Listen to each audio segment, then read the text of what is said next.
Bonjour mes amis Verseau, j'espère que vous allez tous très très bien, que votre année commence sur les chapeaux de roue, que tout se passe bien comme vous l'espérez et que vous allez pouvoir créer les plus beaux objectifs pour cette année. Alors bien sûr que ça vous trouve également en pleine santé et en pleine possession de vos moyens. On va regarder maintenant l'énergie du mois de janvier pour bien commencer l'année. Et on va commencer par la coupe, puisque vous savez qu'on a rajouté la coupe dans le tirage que nous faisions avant, depuis le mois de janvier. Là, on a décidé de faire une petite coupe avant, d'accord? Parce que la coupe précise pas forcément des détails, mais donne une énergie générale. Alors, c'est parti pour la coupe, mes amis Verseau.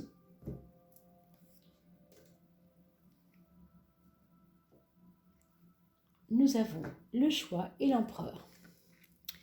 Alors, l'amoureux et l'empereur, ça nous donne en fait pour toutes les personnes qui sont concernées par les histoires d'amour, en tout cas pour ce qui vous concerne, amis Verseau, sachez que il va y avoir de la pérennité dans vos histoires d'amour, c'est-à-dire des histoires d'amour qui vont prendre plus de force, plus de stabilité, comme si vous aviez eu, il y a quelque temps, depuis peut-être même 6 mois, 1 an, on ne sait pas trop, hein, depuis, en tout cas avant, c'était un peu perturbant pour vous, ces histoires d'amour, ces histoires avec les autres.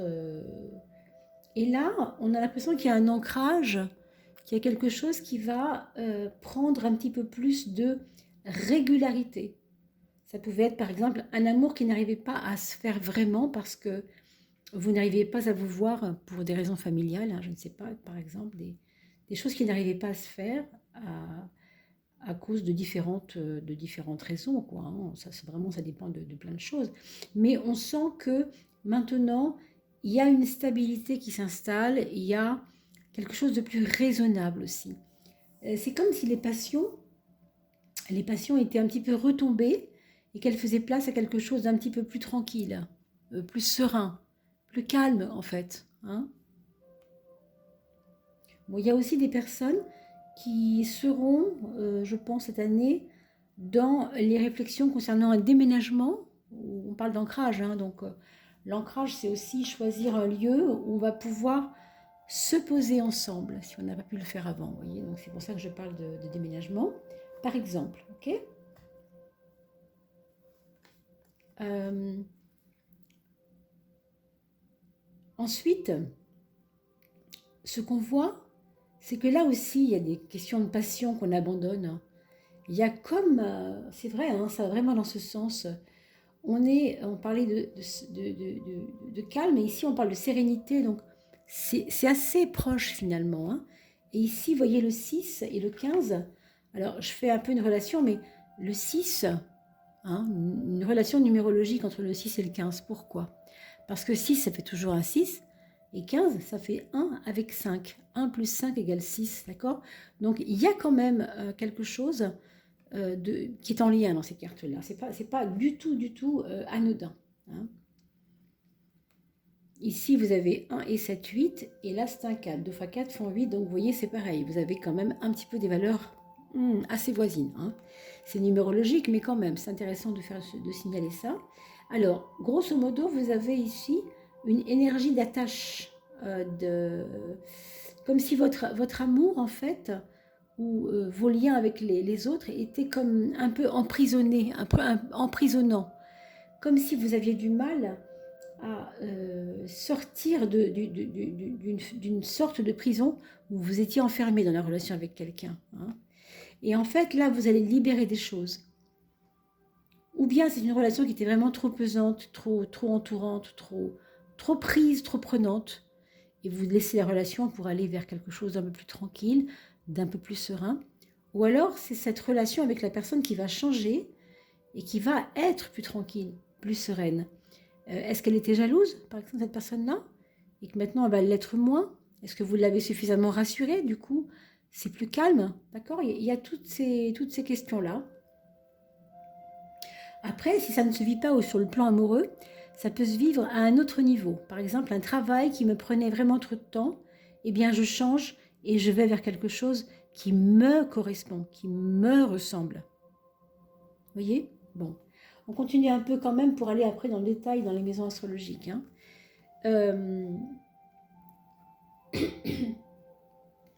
Vous avez encore un petit peu quand même, je pense, pour certains d'entre vous, mes amis Verseaux, des soucis d'image. Quand je dis l'image, c'est pas forcément que physique. C'est-à-dire, moi, je veux être quelqu'un de bien, je veux être quelqu'un de droit, je veux qu'on me reconnaisse. Et bien, ces histoires-là, en fait, ces carcans-là, vous allez laisser tomber. Vous allez vous dire, bon, les gens me prendront comme je suis, ou ils me prennent comme ça, ou ils me prennent pas. Voilà. C'est vraiment, je me complique pas la vie. Avec le 12, c'est... on laisse tomber les méninges, on arrête de se compliquer l'existence et on laisse les choses comme elles sont, parce que de toute façon, on ne va rien changer, nous. Hein. Si les autres ne font pas l'effort, ben moi, après tout, je suis comme je suis. Il y a un peu quelque chose de cet ordre-là, mais bien sûr, en travaillant un peu plus profondément sur le tarot, sur les maisons astrologiques, on va aller un petit peu plus loin, mes amis Verseaux. Alors, on va demander à la carte numéro 1. Excusez-moi, j'ai un chat dans la gorge. On va demander à la carte numéro 1 de descendre si elle veut bien. Ben là, voilà, c'est parfait. Pour vous, amis Verseaux, on va demander la carte numéro 2. La carte numéro 2 pour vous. La voilà. Il n'y a qu'à demander en fait. Hein. Vous avez vu, c'est simple. On peut avoir la carte numéro 3. Du coup, celle-ci est quand même tombée avant. Alors, je ne sais pas la mettre après. Voilà. On va demander la carte numéro 5, c'est-à-dire la maison 5. La maison de l'amour, justement, parce qu'on a beaucoup parlé de ça avec vous, là, à l'instant. C'est sûrement une question qui va occuper votre esprit, je pense, au mois de janvier, hein, mes amis Verseaux. Hein. Franchement, je crois. Alors, attendez, parce que là, il y en a 2 qui sont tombées, mais celle-ci avant. Hop, et hop. OK. On y va pour la maison 9. Et oui, déjà,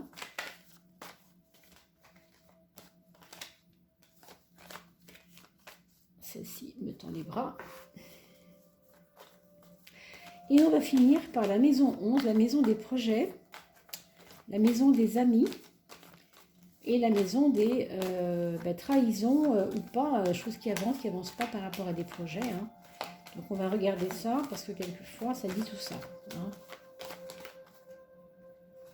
Et on a, pardon, j'en ai soulevé une qu'il ne fallait pas soulever, ici, voilà.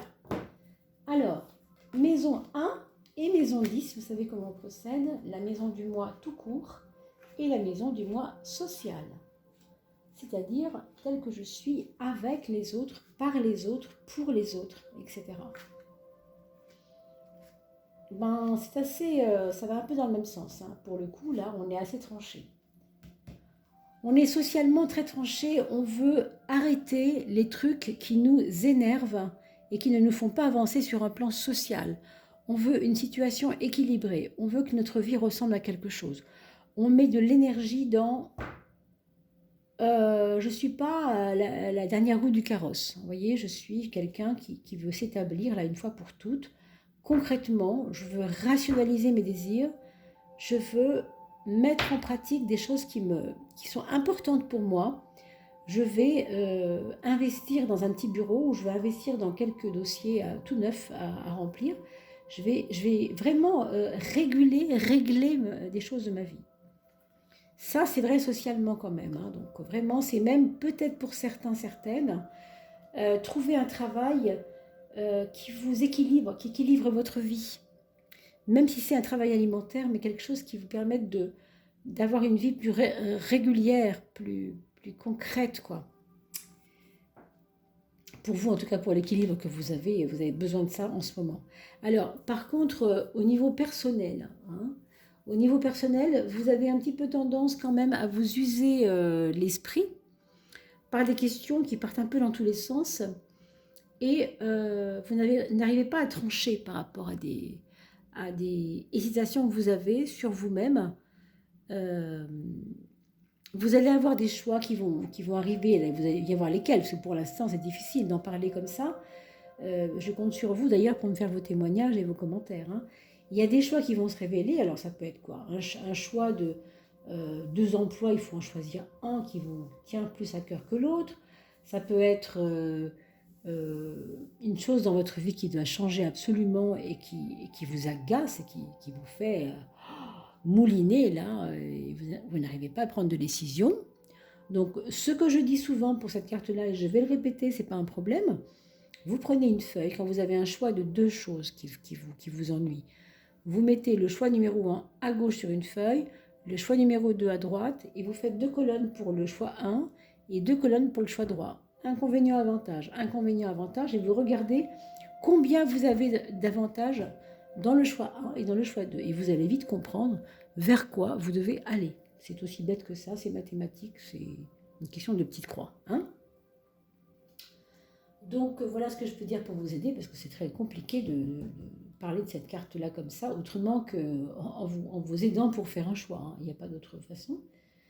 En tout cas, moi, je ne connais pas d'autre. La maison 6 maintenant, la maison du travail, de l'organisation, de comment vous vous dépatouillez quotidiennement. Hein. Alors, on a une papesse qui nous dit que effectivement, pour certains d'entre vous, ce sera la relation à la maternité, hein, qui fait que ça vous prend un peu toute votre énergie. Pour celles qui ont eu un bébé il n'y a pas longtemps, celles qui vont avoir un bébé, on va mettre l'énergie là-dedans. Ça sera ça et rien d'autre. Vraiment, c'est très important. Et pour ceux qui ne sont pas concernés par un enfant, ça va être simplement que sur le travail, on va rester centré. On ne va pas se permettre de fantaisie. On ne va pas avoir envie d'aller prendre des pots à la fin du travail avec des collègues, parce qu'on veut vraiment rester centré sur les objectifs. On est sérieux dans le domaine du travail. On a besoin qu'on nous fasse confiance. D'accord, il y a ce côté un peu rigueur, mais aussi peu relationnel, hein, c'est-à-dire pas forcément fait de rigolade. Vous voyez, c'est quand même une carte un petit peu, voilà, un peu sérieuse, quoi. Hein. Donc vous gardez votre jardin secret au sein de votre travail.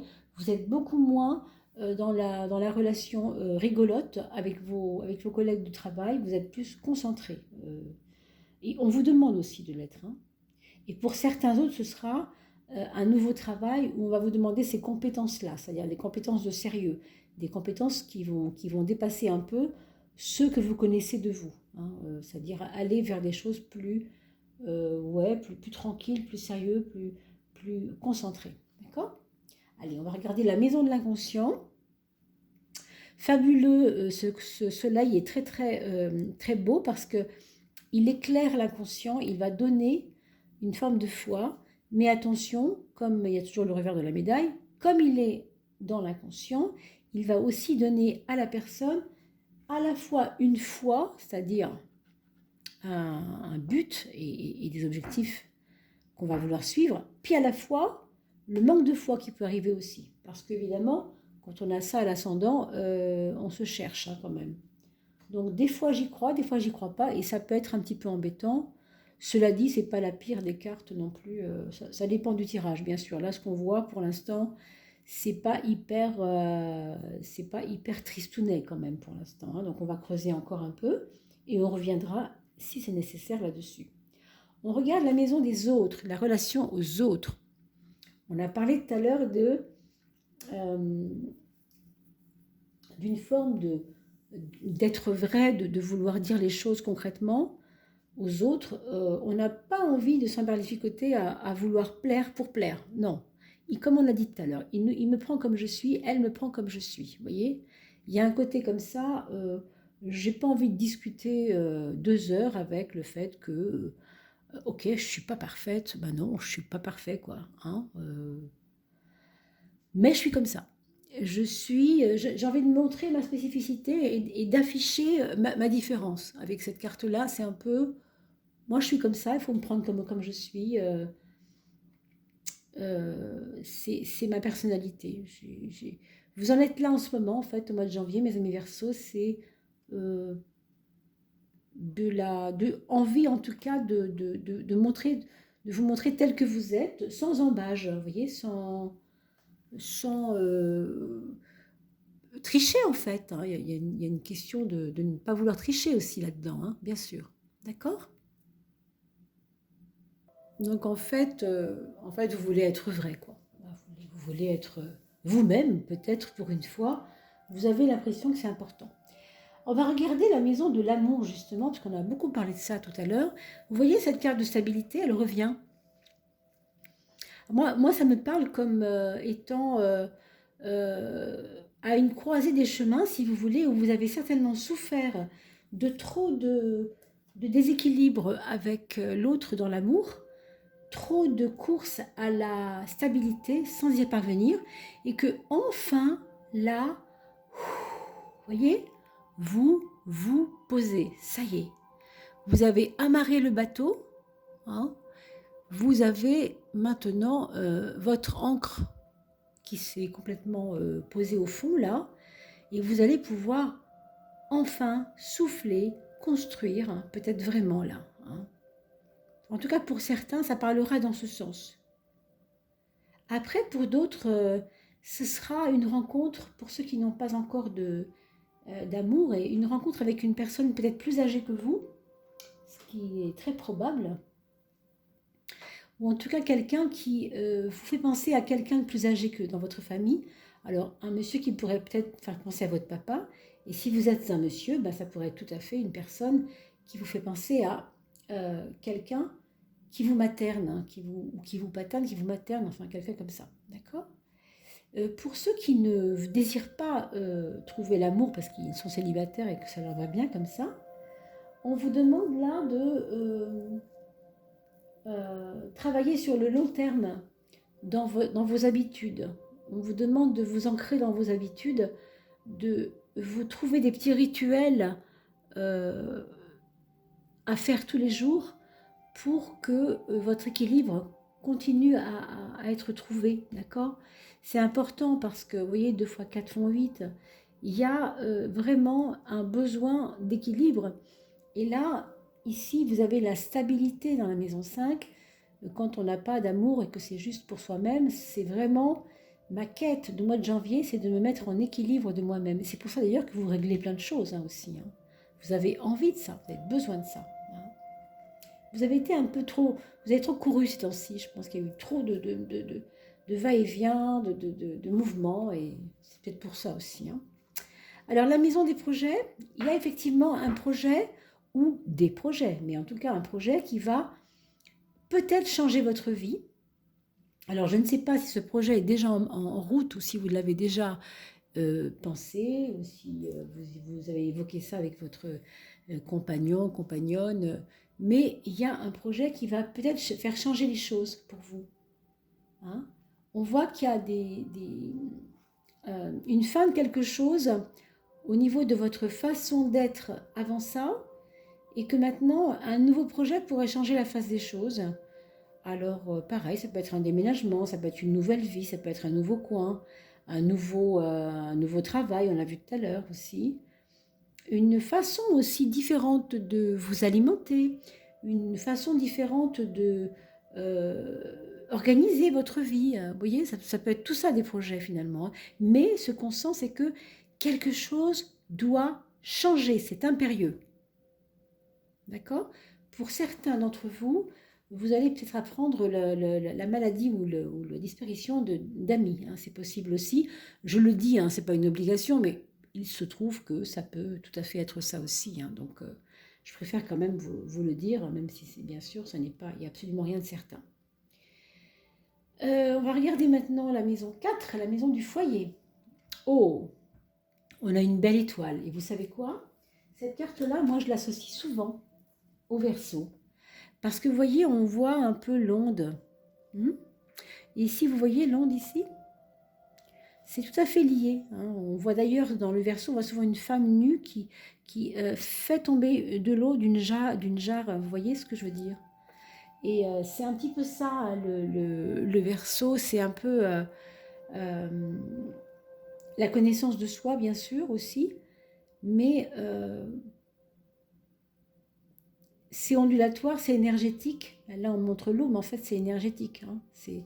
c'est lié aux énergies, on voit bien avec les étoiles. Donc, il y a dans votre foyer quelqu'un qui pourrait éventuellement être enceinte. Alors oui, ça peut être vous, ça peut être quelqu'un d'autre dans votre foyer, en tout cas très proche de vous. Et ça peut aussi être un moment là dans votre foyer, vous allez depuis longtemps vous sentir enfin comprise, compris et accepter. Vous voyez, on revient à ça. Je veux me montrer tel que je suis moi-même. Il y a un personnage nu ici, il y a un personnage nu ici. Souvent, ils sont habillés, les personnages. Hein. Donc, la nudité représente toujours la vérité de soi. Donc, je ne veux pas tricher, je veux être vrai. Voilà. Et dans votre foyer, on a l'impression que enfin, vous allez pouvoir être vrai, vous dire tel que vous êtes vraiment. Il y a quelque chose de votre mental qui s'est libéré. Vous voyez, moi, je pense vraiment que c'est ça. Hein. En fait, c'est le soleil ici, central. Hein, on pourrait dire que ça, ce sont les 7 soleils. Et ça, c'est le soleil central, vous voyez. Ce qu'on appelle Alcyone, là, le soleil central, d'où notre galaxie, à laquelle notre galaxie est accrochée. Hein. Donc, il y a quelque chose avec la foi, c'est vrai, mais c'est aussi la foi en vous-même. Il y a quelque chose dans votre foyer qui fait que vous reprenez foi en vous. Quelque chose ou quelqu'un, d'ailleurs. Hein. D'accord ? On va regarder la maison du mental, puisqu'on vient d'en parler, hein, et on a un mental très éclairé. Et qu'est-ce qu'on peut encore dire là-dessus? Alors oui, on a parlé tout à l'heure de tergiversation et de, malheureusement, des fois, passer du coq à l'âne, y croire, ne plus y croire. Bah, effectivement, avec ça, la lune, dans le mental, c'est vrai que c'est pas toujours évident, parce que euh, on va retrouver l'être sensible que nous sommes. Les Verseaux n'aiment pas trop ça. Ils aiment bien s'affranchir de l'affectivité. Ce sont des êtres communicants, c'est sûr, hein, mais l'affect, ils s'en méfient beaucoup. Hein. Ce sont des êtres assez mentaux, quoi, assez intellectuels plutôt, hein, donc qui font plus confiance à la raison qu'au cœur quand même. Et je pense que là, vous allez devoir vous protéger de ça, parce que euh, ce n'est pas votre tempérament de montrer vos sentiments. Mais bon, comme ça se passe dans la maison 3, c'est intérieur. Donc, ça aura à voir avec vous et avec vous seul. Ce ne sera pas forcément relationnel, cette affaire-là. Hein. Mais bon, le fait d'avoir un beau soleil ici, pour moi, pour ceux qui croient un petit peu à la vie après la vie, hein, bien sûr, c'est-à-dire la mort qui n'existe pas, simplement on passe dans un autre cap quand on décède, eh bien, pour ceux qui y croient en tout cas, je peux vous dire qu'il y a dans votre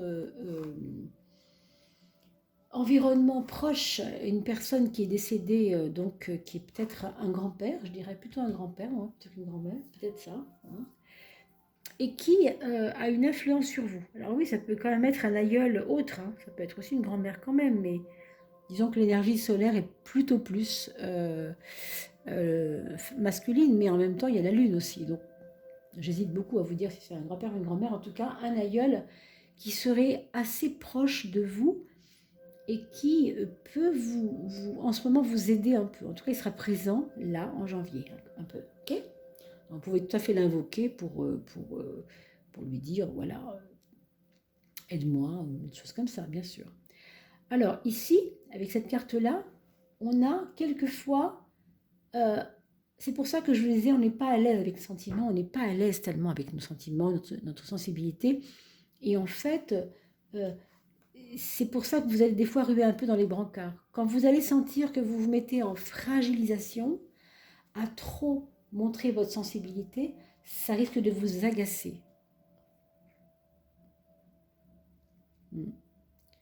Alors pour ceux qui ont un beau-père et une belle-mère, il peut y avoir des petites embrouilles avec ça. Belle-maman, hein, beau-papa, des belle-mère, beau-père, des trucs qui vont un peu vous agacer, c'est possible. D'accord ? Rien de grave, mais vous restez sur vos gardes. Il peut y avoir des petites embrouilles qui peuvent être un peu compliquées. Pour moi, je pense que vous prenez quand même beaucoup de puissance sur vous-même et vous avez tendance à travailler plus tranquillement avec le mental qu'avant. Avant, vous étiez vraiment très très nerveux. Je pense que là, euh, je ne dis pas que ça se calme facilement, mais vous travaillez là-dessus en ce moment. Vous travaillez là-dessus. Hein, on sent qu'il y a quelque chose. Alors, ça, c'est le côté matériel, d'accord? L'argent, les biens matériels, la relation que vous avez avec votre porte-monnaie, en gros. Et j'ai envie de vous dire, il n'y a pas de grosses actions à mener là-dessus, si ce n'est que on vous demande de ne pas trop entrevoir de projets avec ça, parce que le pendu, par définition, il n'y a pas d'action à mener, quoi. C'est vraiment en stand-by. On met le feu doux, quoi, sur ces choses-là. Ça veut peut-être dire qu'il y aura des pertes d'argent aussi si vous ne prêtez pas attention. Donc méfiez-vous quand même. Hein. Regardez la 8 ici. Bon, a priori, il y a un petit moment en janvier où on peut avoir un petit souci quand même, mais très vite, ça revient. Ça revient. Il y a peut-être des rentrées d'argent, pardon, ou par l'étranger, ou par des personnes extérieures qui peuvent, par exemple, vous racheter des choses que vous voulez vendre, ou par du business, commerce, hein, je sais pas, peut-être par là aussi, hein, ça peut être possible parce que très souvent, ce petit magicien représente aussi tout le domaine du commerce. Peut-être qu'on vous proposera quelque chose à ce niveau-là, dans le domaine du business, peut-être. D'accord? En tout cas, c'est un tirage assez intéressant, je trouve assez riche. On va regarder vos enfants. Donc, le premier enfant, alors c'est une personne qui est en train vraiment de maturer beaucoup. C'est une personne qui prend vraiment plus de responsabilité, qui vous paraît plus responsable qu'avant, qu'il soit enfant ou adulte d'ailleurs. Hein. Il est en progrès d'ancrage, il est en progrès de maturité. Il vous étonne tous les jours, on va dire. Hein. Pour le deuxième, c'est une personne qui va s'impliquer beaucoup plus dans sa vérité, c'est-à-dire ne pas tricher, toujours dire les choses clairement, ne pas avoir peur de blesser, hein, qui va préférer être vrai plutôt que de mentir. Vous voyez ça? Pour votre troisième enfant, il y aura peut-être des colères, mais quand je parle de colère, je veux dire plus de colère vis-à-vis par rapport à une volonté propre de dire quelque chose qui lui tient beaucoup à cœur et qu'il n'a pas toujours eu l'impression de pouvoir avoir le droit de dire. Hein. Donc il faudra l'écouter, mais ça pourrait être un petit peu, un petit peu musclé, quoi. Hein. Ça c'est possible, mais en tout cas, il faudra qu'il accouche de quelque chose qu'il aura à vous dire et qui peut surprendre, et qui peut peut-être un peu être compliqué à gérer, mais en tout cas, c'est son droit aussi de dire ce qu'il pense. Et pour le quatrième enfant, si vous en avez un, on regarde donc cette carte-là. Ça, c'est une carte qui nous dit que vous avez quelqu'un là, un enfant ou un adulte, qui a besoin de changer diamétralement de vie, qui a besoin vraiment de nouveaux caps à franchir. Alors ça peut être un changement de job s'il est adulte, un changement de domicile, partir à l'étranger, changer quelque chose d'important dans sa vie. Une nouvelle femme si c'est un monsieur, un nouvel homme, etc. Une nouvelle mission de vie, hein, vraiment peut-être devenir prêtre, je vous dis quelque chose un peu excessif bien sûr, mais pourquoi pas, je veux dire, on change vraiment de cap, quoi. C'est même surprenant quelquefois. Si c'est un enfant, c'est pareil, ce sera quelqu'un qui deviendra exigeant et qui a besoin de changement, tout simplement, et vous le ressentirez dans sa façon d'être. Maman, je ne veux plus de mon doudou, je veux faire autre chose, vous voyez, des choses comme ça même, hein, au niveau d'un enfant évidemment. D'accord mes chers amis Verseaux. Alors j'espère que j'ai bien répondu à tout le monde. Bien sûr, je compte sur vous pour me dire si tout ça, ça vous a convenu, si ça vous parle. Et bien sûr, si vous arrivez au mois de janvier, 20 janvier, là, vous aurez un vécu. Et vous pourrez me dire, bah oui, tiens, c'est marrant, ça s'est passé comme ça par rapport à ce que vous m'aviez dit. Ça m'intéresse de faire des relations entre ce que je vous explique ici, ce qu'on voit ensemble, et ce que vous avez dans votre vie réelle à me raconter. D'accord? Et ce que vous vivez surtout. Je traverse votre vie avec vous avec un grand, grand, grand bonheur et je recueille bien sûr ces témoignages avec beaucoup d'intérêt. Merci à vous tous. Je vous dis au mois de février. Portez-vous bien d'ici là, prenez soin de vous et très, très, très belle année. Merci de partager, de liker et de vous abonner. À bientôt.